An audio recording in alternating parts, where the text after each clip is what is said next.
You're standing in a room full of people.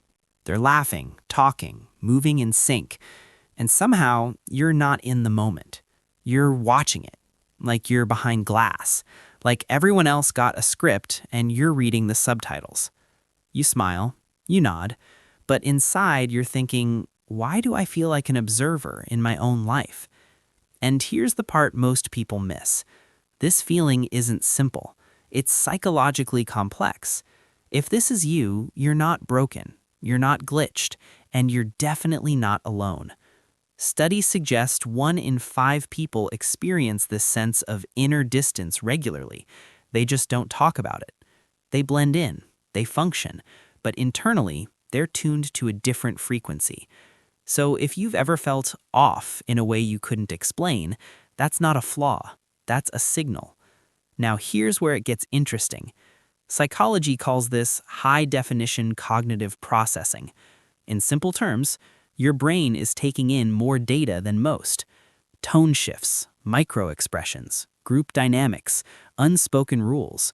You're not just in the moment, you're analyzing the moment while it's happening. But here's the twist. That extra processing creates distance, because when you're observing everything, it's hard to fully dissolve into anything. Wait, before you think this is just shyness, it's not. Shy people want to join but feel afraid. You often could join, but your mind is already 3 steps ahead. Plot twist? There's a deeper reason.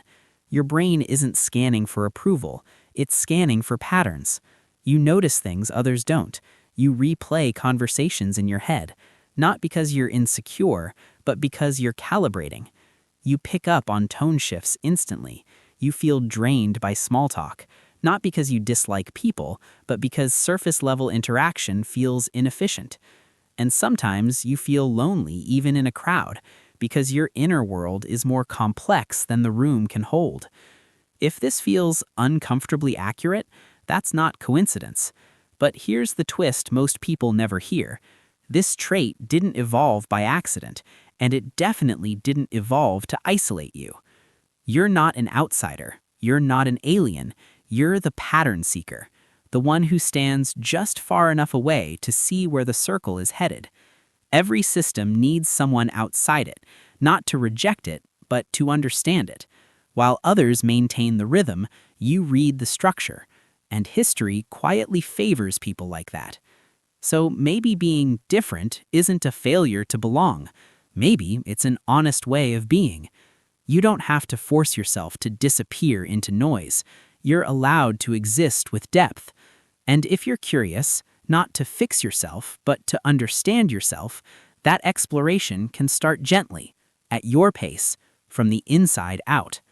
If this resonated, stay curious, not about fitting in, but about how your mind actually works.